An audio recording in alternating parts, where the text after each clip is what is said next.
Well, it's that time of year. The days have grown shorter. There's a chill in the air. The leaves are changing color.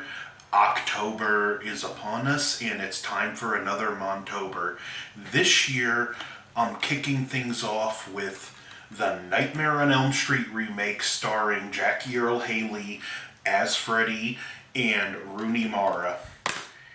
I've been wanting to talk about this for a few years, even though it's not a good remake. I thought it could be a fun discussion, and after recent events in my life, a burn victim that wears a glove,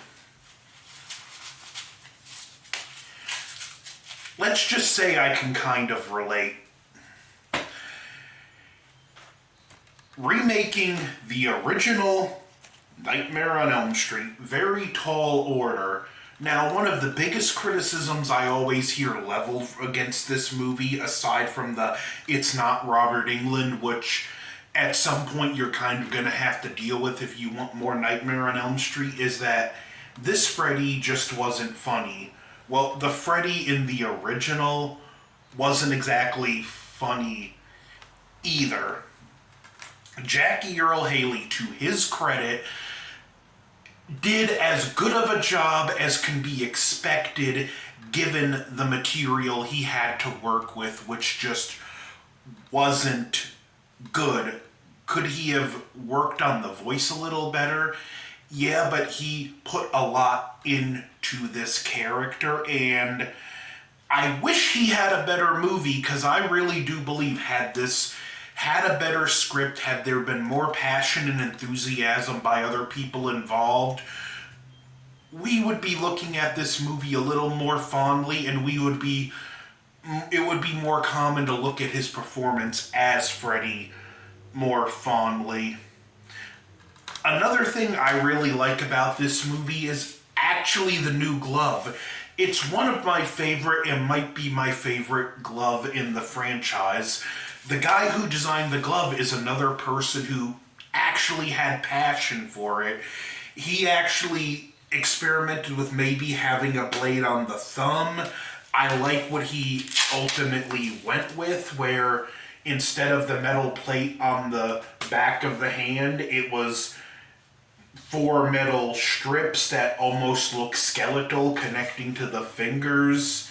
And the fact that it's kind of actually shackled to Freddy's wrist.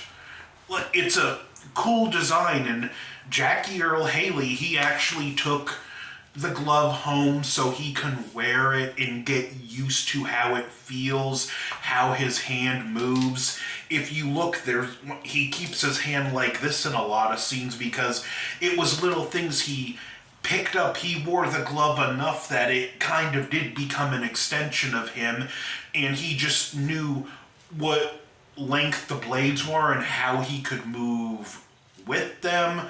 Plus, he brought some of his own personality, like the little scissors tick he did with the glove. The rest of the cast, with the exception of Katie Cassidy, not really good. I feel like her character should have been the main character instead of Nancy. A flip-flop could have worked in this.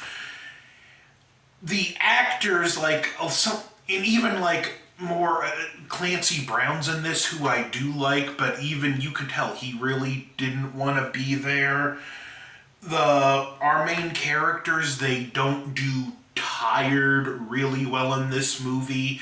They come across as more bored, which boring would actually be the best word I can use to describe this movie. I don't think there's anything that's debate of some stuff. Yeah, they shouldn't have gone that way, but overall, it's just not. It's gonna make just not atrociously bad. It's just boring and forgettable bad. The biggest problem with this movie is where Freddy was always established to be a murderer. In this, they just made him a PDF, and Yeah, when you're trying to build a franchise around a character and you're wanting to get sequels out of it, maybe that shouldn't be so blatantly in the audience's face. I don't know who came up with that, but you're an idiot. As well as how they expanded Freddy's backstory because the director thought Freddy had very little in the way of backstory.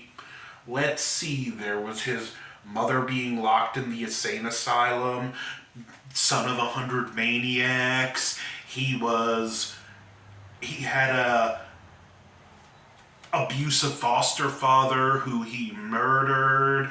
He went to Springwood, went on his own killing spree, made a deal with dream demons.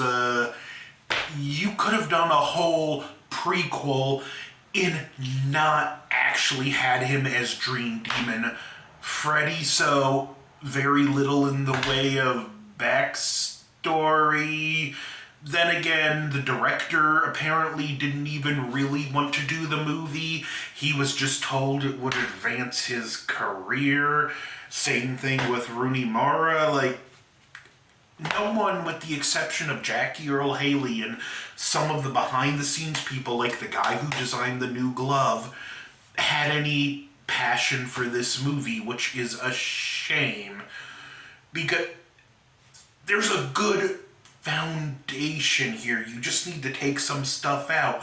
Another thing they do that I really don't get is they set it up like Freddy might have been innocent, and plot twist, Freddy wasn't innocent. Now, what are my thoughts on this? Even though I don't particularly like the idea of an innocent Freddy, I would have at least respected them going in that direction, because you know what? It's a remake. Make it your own. Take the basic plot description and go your own direction with it. Boom.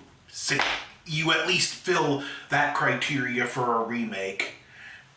But I still, like, there's something interesting I find about Freddy having been innocent and coming back for revenge because of that. But if he was innocent, who would have been the real culprit? Well, Nancy's father isn't in this movie, which is a sorely missed character.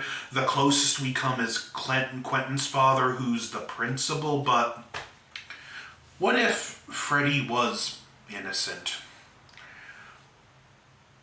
Who could frame someone, I don't know, a police officer who happens to be the father of our main character, who could have planted the glove in Freddy's home, where he would have found it and thereby put his fingerprints on it. Because that's another thing. Even though they did try to shoehorn bits and pieces of a glove he was making towards the end of the film, like, the glove was basically only there because it's Freddy and it needed to be there. Same thing with the boiler room, because this Freddy was a gardener. But back to it. Nancy's father frames him. They burn him alive, and content he got away with his crimes, he stops.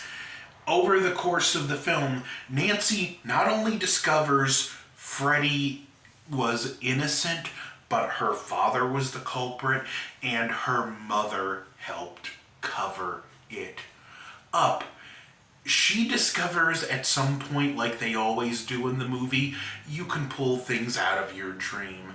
So she, now disgusted with the truth of who her parents really are, cuts a deal with Freddy. I pull you out of the dream world. You can get physical revenge on the people who wronged you, because you can even add some science into this, like maybe it's proof that the mind doesn't fully develop until a certain age. So what if Freddy can only enter the dreams of those whose minds aren't fully developed, so he can't get the people that wrong them. His way of getting at them is taking their kids. So Nancy makes this deal with him, and she pulls him out of the dream. He gets Nancy's father, he gets Nancy's mother, and then he gets gunned down. And we get an ambiguous ending where even though Freddy feels his revenge has been satisfied, that he's not gonna honor his bargain. But I find that actually interesting. Not that it's weird because I know I don't like the idea of Freddy being innocent, but there's something interesting about it. There's an interesting story to tell with it. This movie does another cool thing when it introduces the concept of micro dreams, where if you're awake long enough, your brain effectively shuts itself down, so you'll have scenes while they're awake and they fade in and out of the dream world. It's a cool concept that they don't really do enough with to justify it. Kind of a shame, as well as the CG this movie uses. Now, unpopular opinion, but I feel like A Nightmare on Elm Street, it's the perfect candidate for combining practical and CG, because with a good imagination, there would literally be nothing holding Freddy back. Combine great practical effects with solid CG, you could have some great memorable on-screen moments. But no, what do they use CG for? To reenact a scene from the original that was done very effectively with spandex and moody lighting, as well as they recreate the infamous ceiling kill from the original film, only it looks more comedic in this one. And because that kill had already been done twice in the franchise, it would have been better to avoid it completely. As well as another problem, and this is just more, I can label this as the rest of the franchise, so it's one of the problems I can let slide more, but there is no consistency with how Freddy kills his people. At points it looks like someone else could have killed them, or they could have punched their own ticket, and there are other kills that there's just no way this should have been possible. It's just one of those things with the series in general. I wish they would have just stayed with one direction and went that way. But another problem still with the remake. Is this the worst remake ever made? No, it's not. Not even close. There are infinitely worse remakes. Is it a good remake? Not even close. Would I recommend it? Well, if you want to watch all the films, then you're going to watch this at some point, so there you go. Other than that, no, this film is just boring. The few people involved don't get anything good to work with. Even Freddy's makeup, they went for more realistic burns, and it just doesn't have the same screen presence as the more stylistic look he had in the older movies. And this wasn't a problem back then, but I've seen all of real burns I want to see in my life at this point. But that was the remake of A Nightmare on Elm Street. Boring movie that I kept checking my phone watching.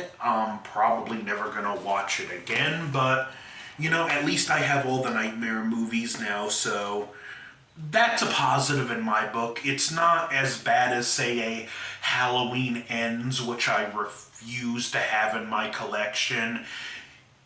It's bad, but not so bad I'm not willing to just have it collect dust in my collection now. from here on out with Montober, the Evil Dead movies. So we are going up from here, as well as, depending what time this launched, my original story, How I Survived a Home Invasion, might have kicked off Montober first, but don't forget to like, share, comment, subscribe. Over and out.